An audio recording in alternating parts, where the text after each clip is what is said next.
Welcome. If you're here for Ashton College's info session for our Canadian Securities course, you're in the right place. My name is Matthew. I'll be your host today. We're joined with our instructor, Jason Wong, Rika, who's going to be running all the technical back-end stuff today, and Maggie from our admissions team. How's everybody doing? Good. Great. Good. Yeah. Excited. Oh yeah. Always a pleasure to be here. On that note, let's get started. Okay, so Jason, could you tell us a little bit about your background and what brought you to teaching? Sure. Thank you, Matthew. So happy to see everyone. So my name is Jason Wong. I'm the instructor for the Canadian Security course at Ashton College. So regarding your question, Matthew, it can be like an hour question, but I try to summarize it in a couple minutes for you. So I came to Canada in 1991 November. So just like many young people, came to a new place. It was very excited, and then started the study pretty quickly. So I graduated from UBC in 1996. So again, just like many young people at the time, I was looking for opportunity. So I wasn't sure what to do. I graduated from a non-business degree, and then after my graduation, I realized that I was more suitable for working in business. And I went to different places, tried to interview people in the industry. At the end, I came down to the banking industry. So that was a time I want to get into a banking industry. So, but in that time, the job market wasn't easy. So it took me a while, and I realized that people told me you should study. So that's how I started. I studied the CSC, the Canadian Security course at the time. So I was so keen at the time, so I was very interested. I knew nothing about investment. I knew nothing about Canadian security. My investment knowledge was really minimal at the time. So I decided to spend the money and took the course. And in the old days, it was a two exam and a two assignment setup. But now we only have two exam only. And the material in the old days it was even less. So I was lucky to get my CSC completed in 3 months. So I started to look for a job aggressively, and then I was able to get into TD Bank as a temporary job. So I only got offered a temporary job in a call center. And then later on, I was able to study more based on the CSC I took. So I was allowed to continue my education in the investment and security area, and I was able to continue to move on to a better job. And I was started at TD, and then move on to BMO as a stock trader, and then we experienced a tech bubble at the time, market collapse, and I was given another opportunity to work in CIBC as a financial advisor, and then I explored the financial planning area.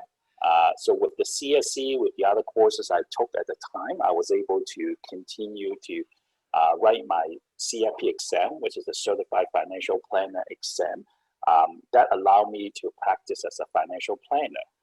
And then later on, you see in my background, I continue to study and focus on the investment and analyst role. So I got my CFA as well, the Chartered Financial Analyst.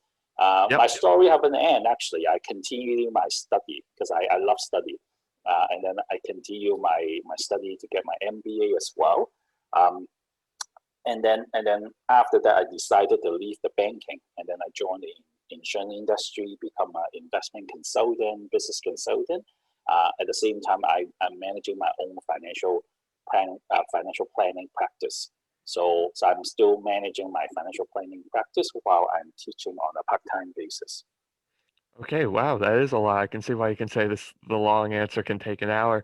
But yeah, so sounds like you started just looking for like a home, for something to do, for like where you wanted to take your career, have definitely explored a lot of different roles in the financial world, and now are taking some time to actually teach people how else to do it.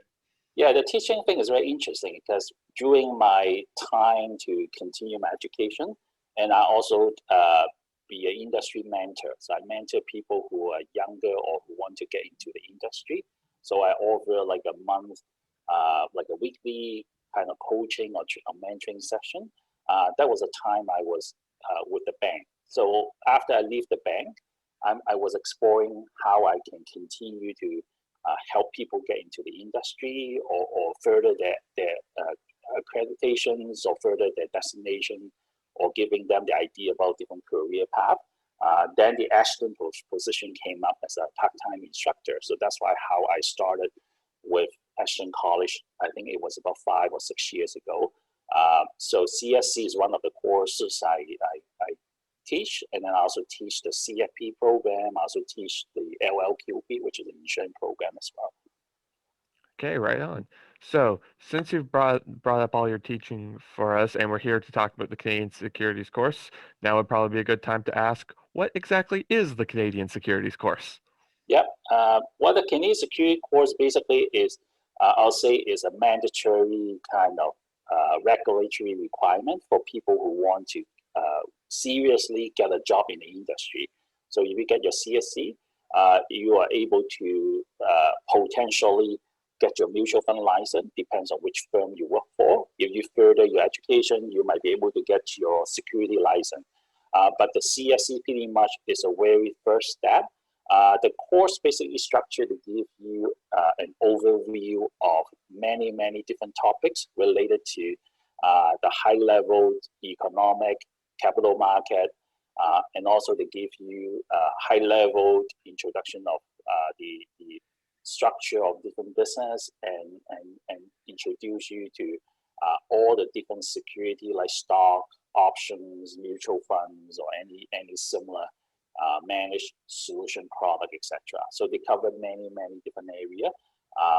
So it depends on interest. You will be able to learn a lot of different area related to investment.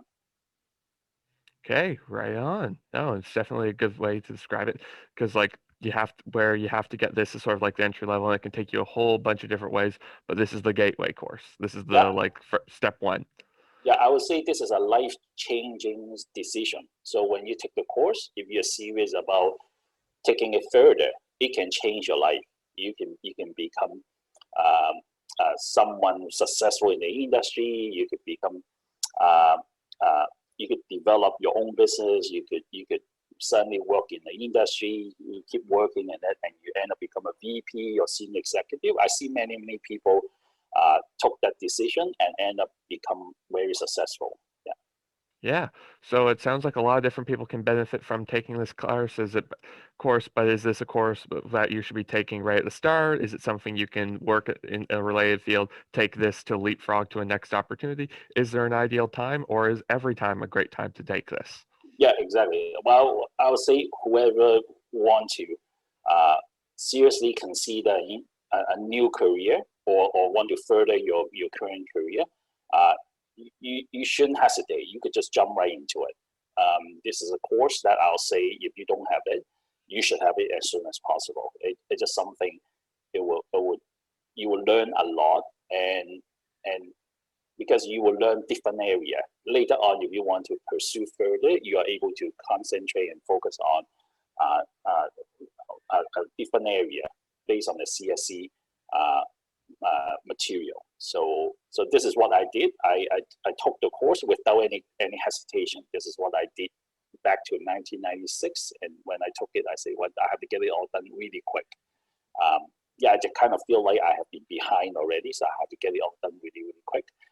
And it is definitely realistic, to finish it in just a few months. Yeah, it's highly possible. Yeah, right on.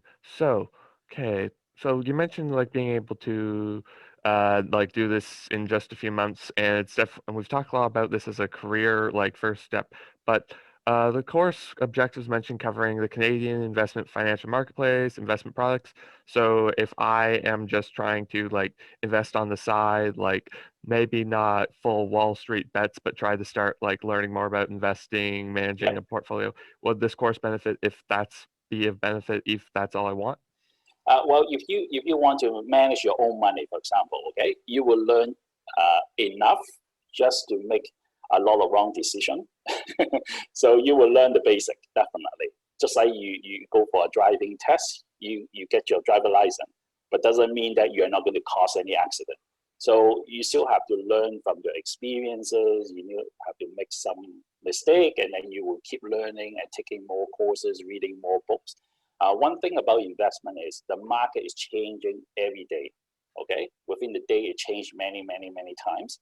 So there are a lot of new things. The day that I took the course compared to what we have today, the market had evolved a lot. There are a lot more products are a lot more sophisticated.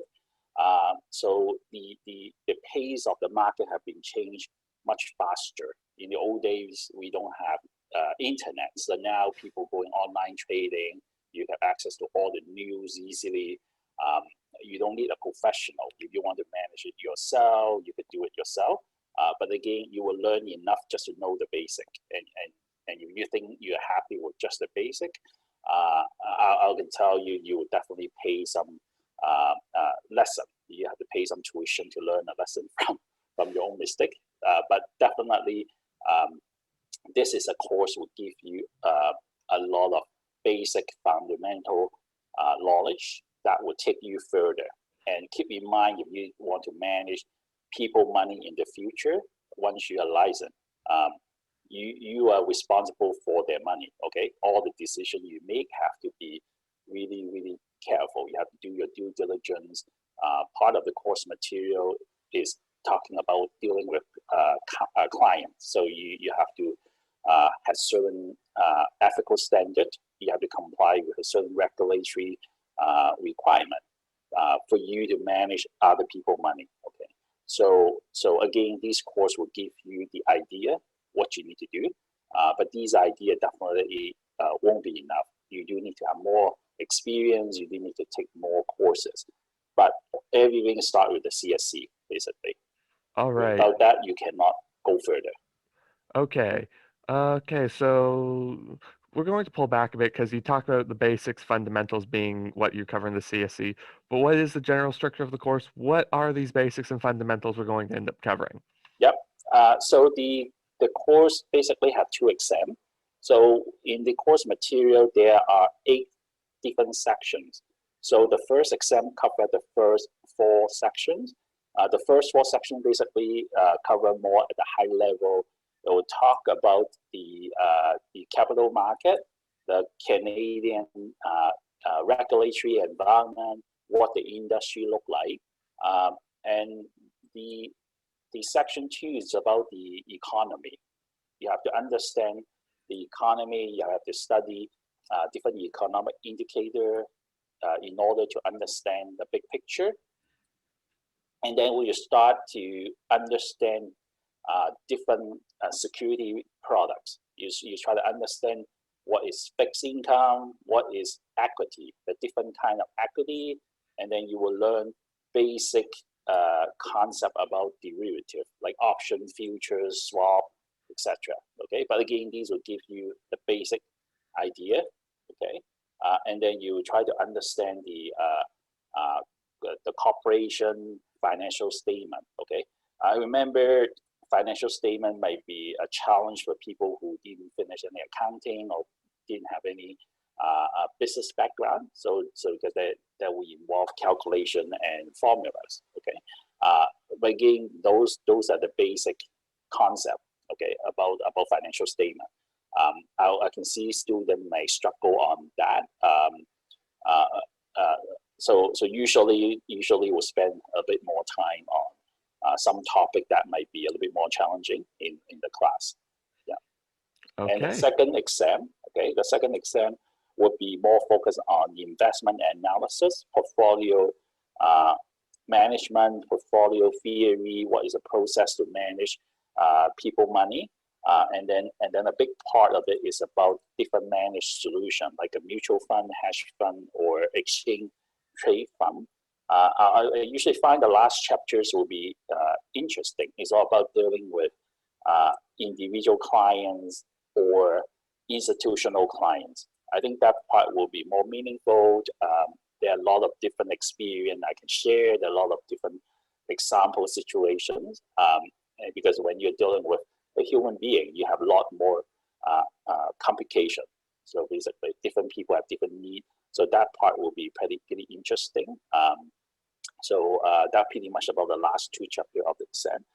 And the exam, you got two of them, and you will be given multiple choice questions, 100 of them, 100 multiple choice, and you're given 2 hours to finish each exam.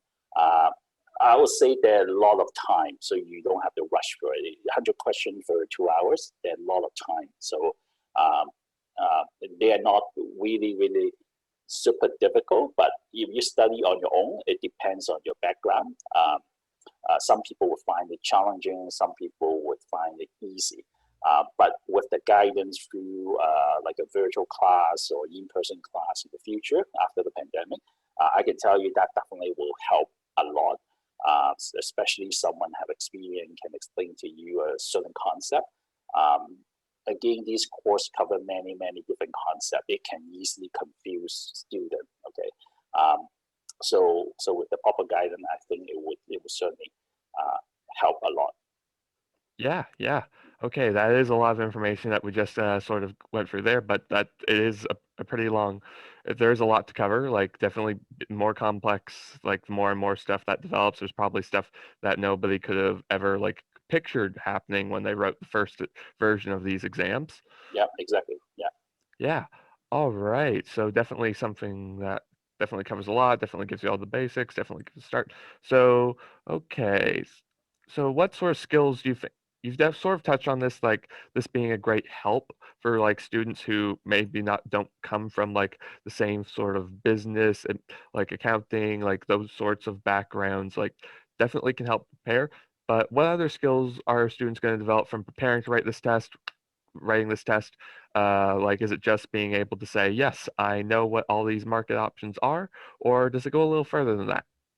Well, basically, through the course material, you definitely learn the knowledge about what I just mentioned, different Hmm. products, different way to look at the market, try to understand the portfolio theory, how to analyze company, etc.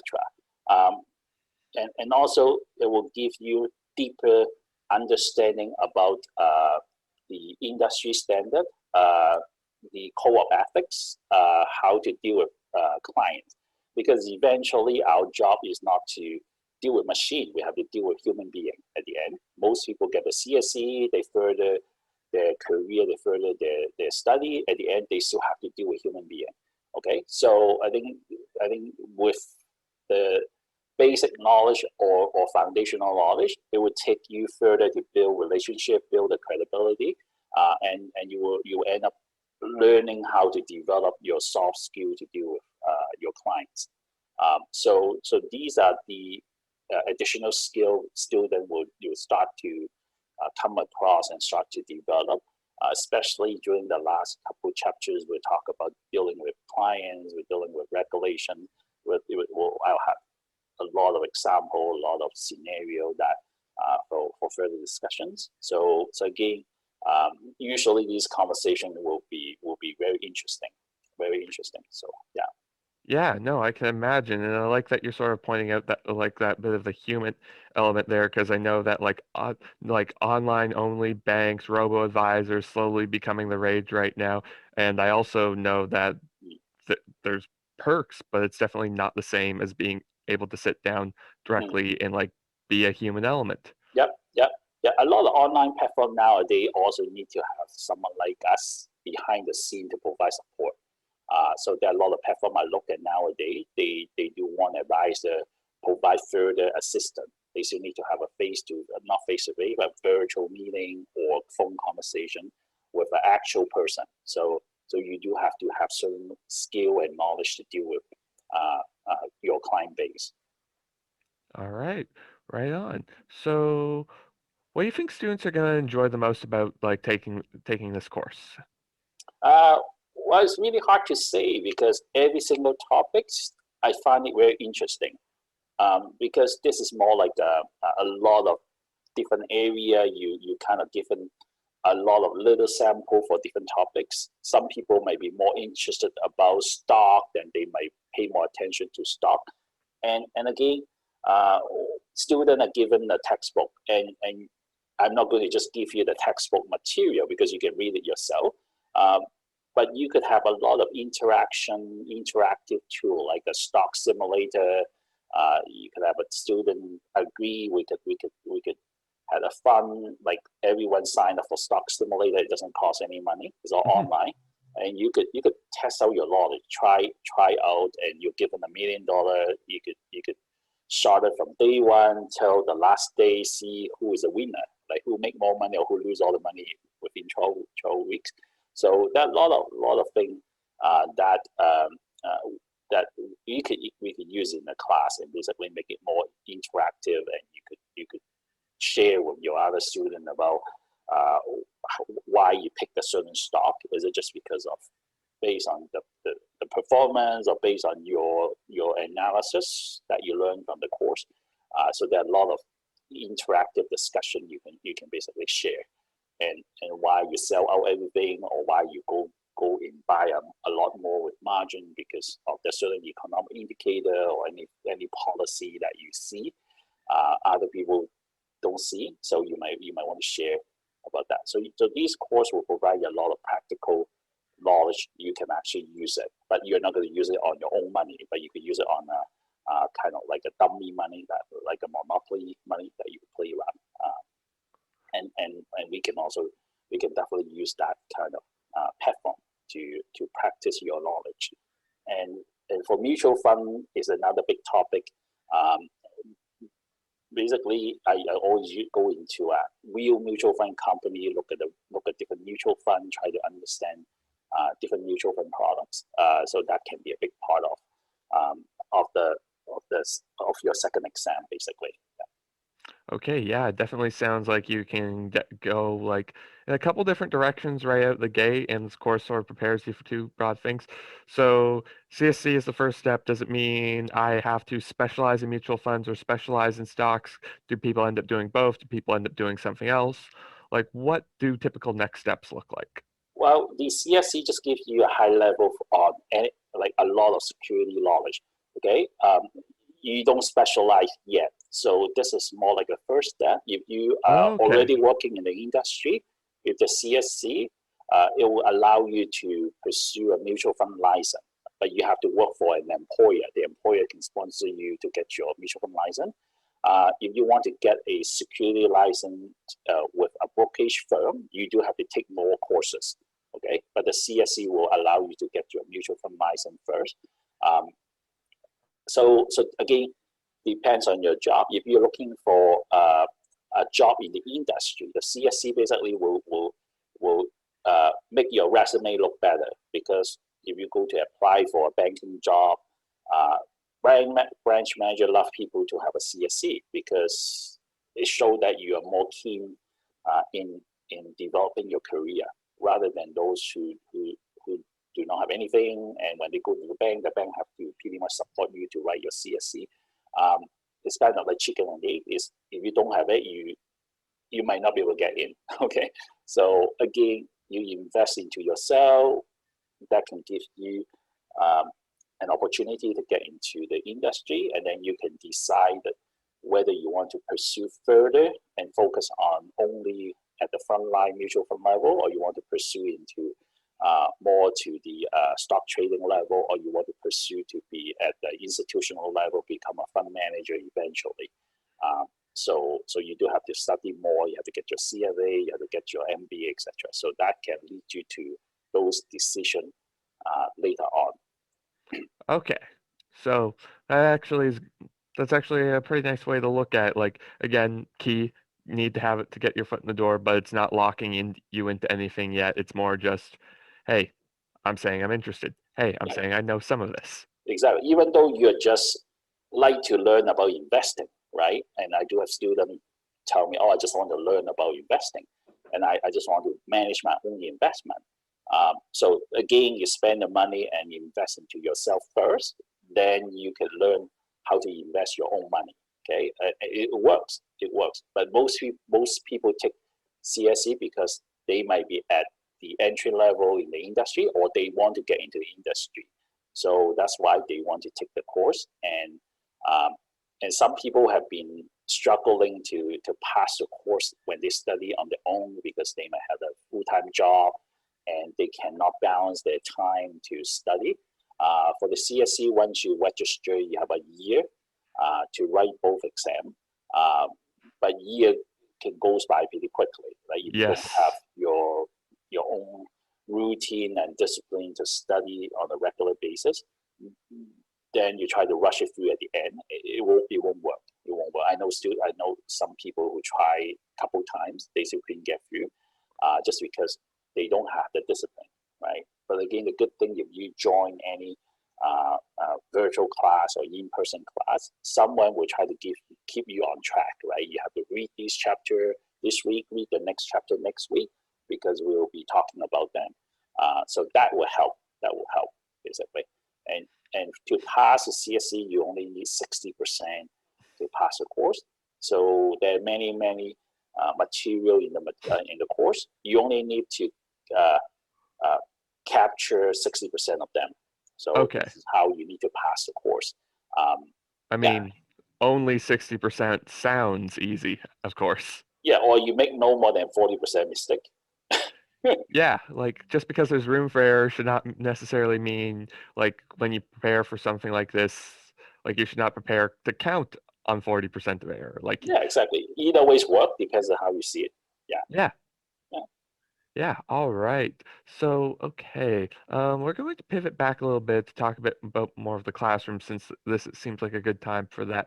Obviously, you've mentioned that we keep going over, this is for somebody who does not have the time necessarily to just take 2 or 3 months, quit everything, focus on studying. Some people can do that. Not everybody can. This is for people who have like lots of their time already blocked off, full-time job, family responsibilities, maybe they do something else in their community. But what do you expect of your students in this class? Obviously, you want them to show up, but what do you expect for them to be doing outside of class as well? Well, the reading the textbook is very important. So you do have to study the textbook. Um, and in the class, I'll usually pick out some tougher concept, and then we'll focus a little bit more on those concepts. For the easy concept, you could read it yourself because they are self-explanatory, but certain concept might be misleading or confusing.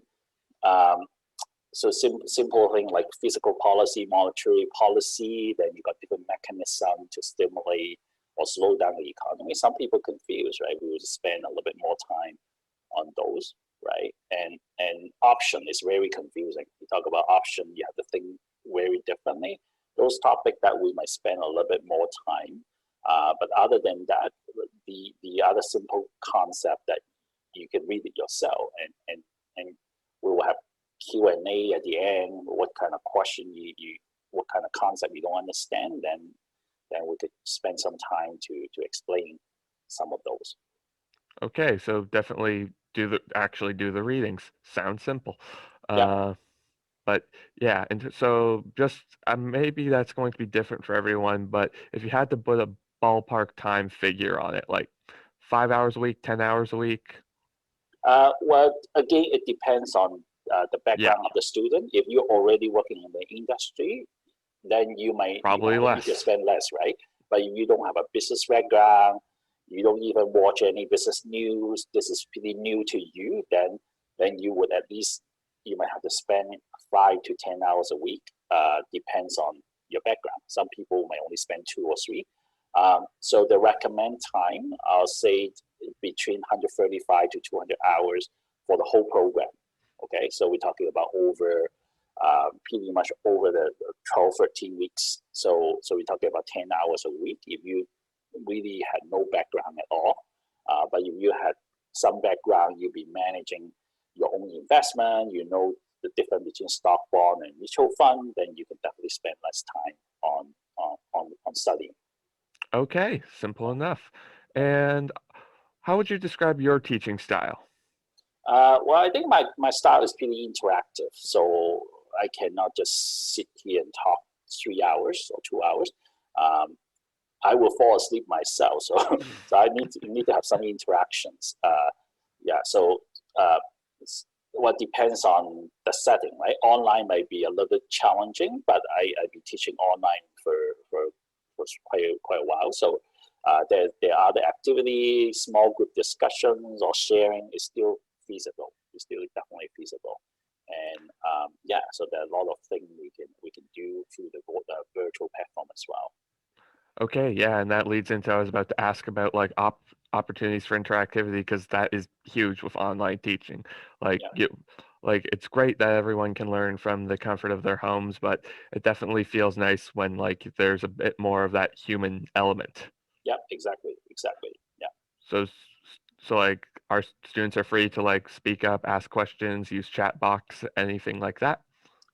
Well, from my experience, most students are adult students, right? They're Yeah. not like first year university. Most people want to learn. You pay for the tuition. You want to get the most out of it, right? I got students ask a lot of questions. They want to hear my story. They want to hear how I deal with certain situations. So I usually have pretty good discussions. Um, yeah, it depends on the student. If they show up, they would like to ask a lot of things, basically. Okay. So actually, because you mentioned adult learners, do you have you've been teaching for a while now. Do you see more students who are brand new to the industry? Do you see more people who are changing careers and like that falling into that crowd taking these types of courses, or is it a mixture? Well, it's a mixture. For CSC, I'll say a lot of people looking for uh, getting into the industry. Okay, because I teach CFP as well. Those already Mhm. working in the industry. So these are different. One is more senior level. The other one is more on the junior level. So a lot of CSC students now, I'll say there are a lot of just looking into getting to the industry, and do have some have been in the industry, but they want to be more serious, right? They want to move up to a higher level position. Okay, yeah, and I guess that sort of leads into like, so say you get this course, how does this improve my job? I mean, we sort of already talked about how having a CSC can literally improve job prospects by literally being barrier to entry. We're gonna move on a bit from that. Uh, let's see, what other questions do I have here? Because the beautiful thing about like an instructor like you who knows all this stuff, who can talk about this so naturally, is like whenever I show up to these, I do try to prepare some questions in advance, but like we've already covered a lot of it, and it Mm. comes so naturally and seamlessly that I want to make sure that I'm not repeating things at this Yeah, point. no problem. Because yeah, no. Like it's great actually, because like it means you are able to answer anyone's questions. You know what you're talking about, which we love. Okay. So this is definitely a barrier to entry. It's definitely something that can help you if you have a career. Does it have how much of an impact does it have on students' incomes after they've successfully passed these exams? Um, well, again, it depends on company, right? If you Yes. haven't started in the industry, if you let's say you exploring job just like me in the old days, so I'm looking for a job. I was not working in the industry. Uh, Getting your step into the industry, you do have uh, uh, more stable income. Okay, I don't know what kind of job these students have now, but uh, most of the time you have to be patient when you get into the industry. If you can show you're able to pursue your career, that means you have to continue to study. CSC is just the first step. Okay, if you want to pursue further, you have to take more courses. Most company, I'll say majority of them would encourage you. They would even support you to take more courses. They will pay for your tuition once you get into the industry. Um, and and and CSC alone, if you just based on the CSC, let's say you go to the bank as a junior personal banking associate, right? You're looking at somewhere around $30,000 to $40,000 a year, including your bonus. This is the junior's level position. So you got a teller. You're not a teller. You're just sitting in a booth talking to client about mutual fund, which is one of it. You have to talk about bank account. You have to talk about mortgages, etc. So Hmm. this is junior's position. Uh, but you don't stay there forever. So you want to continue to pursue a career. You keep studying. You keep moving up. Um, you're looking at $60,000-$70,000 a year easily, and then you keep going up to a more senior position like a financial advisor, financial planner. You're looking at six-digit figure, basically. Depends on your performance. And if you don't take the banking route, you actually go into a more independent as an insurance advisor, selling investment as well. Again, depends on how hard you work, because you kind of like an entrepreneur yourself, and a lot of people were able to manage at the beginning. They were able to manage $40,000-$50,000, and later on they're able to develop their own business and end up go up to $500,000, even $1 million.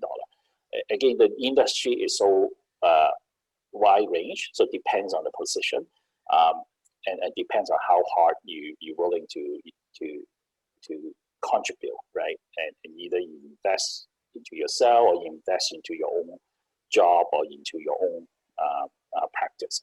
So the one thing the industry requires is a continued education anyway. So if you get into a position, you do have to fulfill certain hours of continued education. A lot of companies would provide you in-house continued education, but you can also continue to study and pursue a professional destination. And as far as I know, the CSC is a first course, and once you finish the CSC, you can take a few more courses. Possibly it will lead you into a professional destination.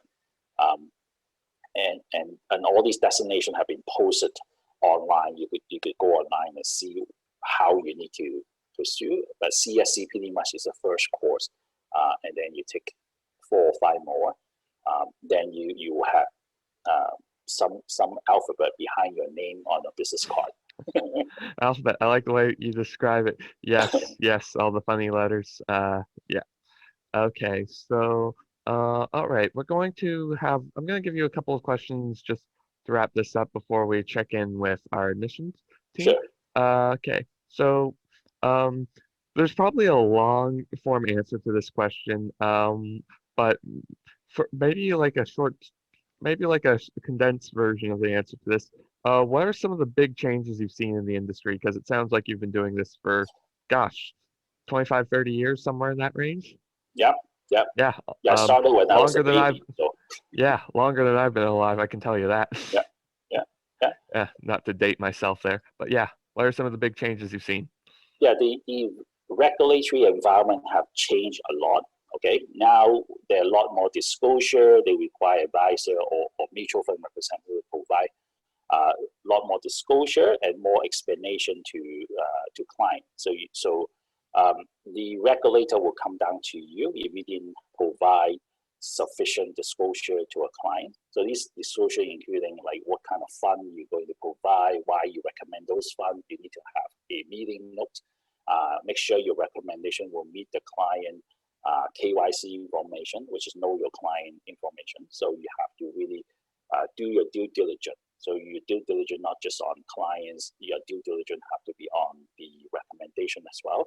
So you have to demonstrate that you are doing your job to help your clients. Okay, because we see more court case when client lose money because the advisor didn't provide the appropriate advice, and client can prove that the advisor didn't do the due diligence. So the advisor can lose their job, or can be sued, can lose money as well. It could be subject to penalty. So it depends on the situation. It can be subject to various kind of punishment.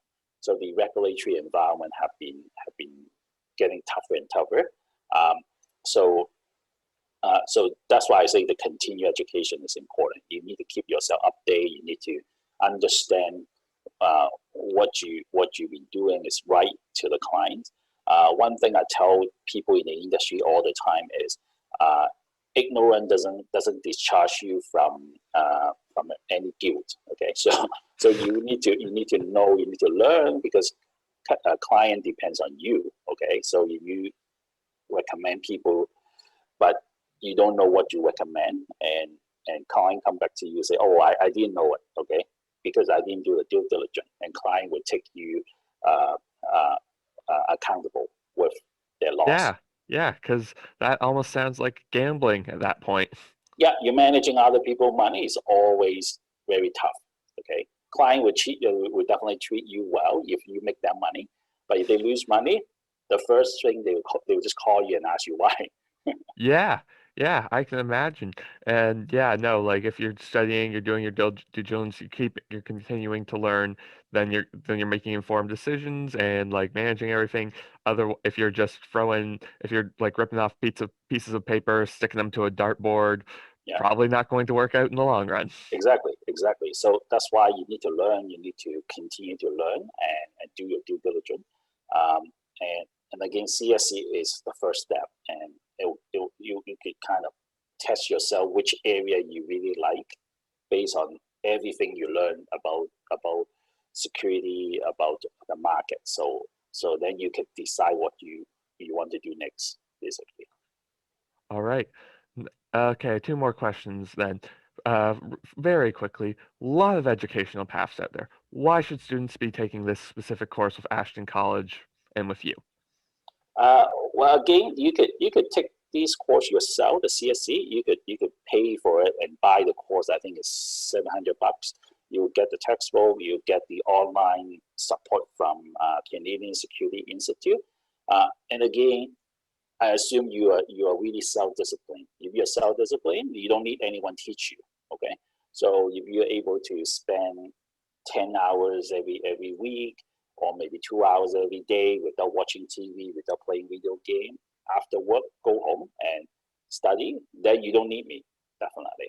But if you cannot do that, if you don't have this disciplined approach, um, I would rather pay for someone and guide me to the right direction. Um, just because if I'm not that self-disciplined, I do need someone to push me. Um, and I think I'm pretty good at pushing people. So, Hey, so fair enough. yeah, One would hope after like a couple rounds of teaching that you learned like how to motivate and engage with people. yeah. Yep. And on that note, do you have any final words or of advice or thoughts you want to share before we start wrapping up today? Um, no, again, I think I highly promote CSC not because I teach CSC, even though before I start my teaching career, uh, I did tell people if they want to get into the industry, I say don't even look everywhere. Just go to CSC, register yourself, because this will help you. If you don't have CSC, then nothing you can do. Like you try to apply, you see different job posting, doesn't matter how much they pay, they're not going to consider you. Okay, because you have to show them you are keen, you want to do something. Okay, you want to develop your career in the industry, and I can see that the job environment nowadays, even though during pandemic, there's still a lot of posting out there.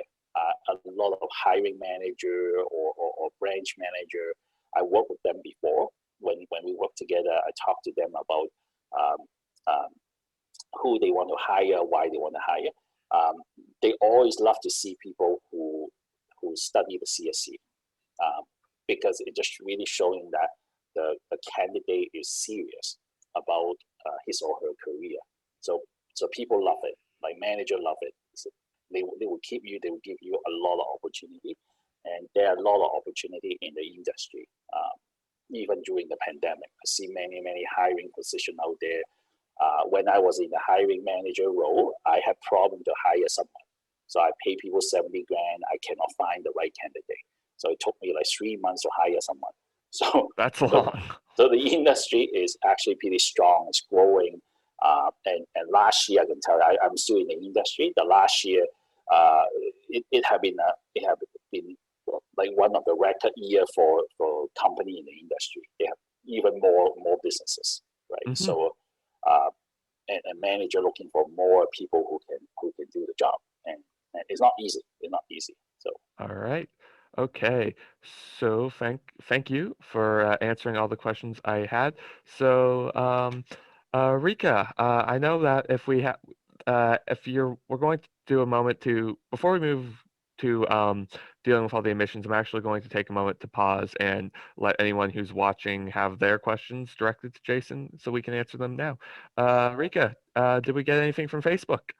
Yeah, we actually have a pretty interesting question from Facebook Live. Someone wants to know how is the CSC different from the Canadian Investment Funds course? They seem to both deal with investment and portfolio management. Yeah, there's the Canadian Investment Fund course. In the old days, we call it the mutual fund course. Okay, it's only give you the mutual fund license after you finish that course. However, it doesn't take you further to other position. So definitely will cost people less money for the mutual fund course because you definitely learn significantly less material. So again, if you only want to pursue a career in mutual fund industry and you want to stop right there, the mutual fund course is okay. Okay, but if you want to have more option, you want to further your career, you should take the CSC. Okay, I know people who take the mutual fund course because mutual fund course is easier. Okay, and they're not good at studying. They rather just take the mutual fund course. But if you don't have a lot of challenge in studying, you just need a little bit push and self-discipline. You could get it from joining the Ashton course, and then you should challenge yourself to get the CSC instead of the mutual fund course. Okay, yeah, it definitely sounds like, honestly, it sounds like even if you just, especially if you just do it, it sounds like there's a good chance you end up coming back and doing the CSC anyway. Yeah, if you're really serious to pursue your career, you will end up taking the CSC after. Yeah. So it's basically just they both help, just a matter of order. All Yeah. right. So okay. If you have any questions, we're going to pivot to Maggie for a moment. If you're watching over Zoom, Facebook, you're going to have a couple more moments to have your question. Otherwise, I'll tell you how to direct them to us after we're done. Maggie, what are the admissions requirements for this course? Thank you, Matthew. Wonderful questions there. And to our instructor, Jason, I would like to grasp all your words for me to be able to relate to our potential students. So I want to keep that. Thank you very much for giving us all interesting information about the course. And to all our viewers, my name is Maggie, admissions officer for continuing education. And the Canadian Securities course, or CSC, at Ashton College is the perfect preparation for writing the CSC examinations and attaining the CNC designation. There's no prerequisites. You only need to register to be automatically enrolled. Taking the course provides more than just further education. We will help you to simplify and create an understanding around the financial reports, as the instructor has said. It's our ground level investment course, as we recognize the value of a structured course format, and this is what we provide to all our students. This is live online. As mentioned earlier, it's an interactive class environment. The next start date is on June 21st till September 20. Again, June 21st till September 20, 2021. Webinars is every Monday from 4 till 7 p.m. Pacific Standard Time. The registration fee for this course is $649. Again, $649, that is the registration fee. Please visit our website at ashtoncollege.ca, and this is under continuing education. If you need to discuss more information, please contact us via email or call us at 604-891-1256.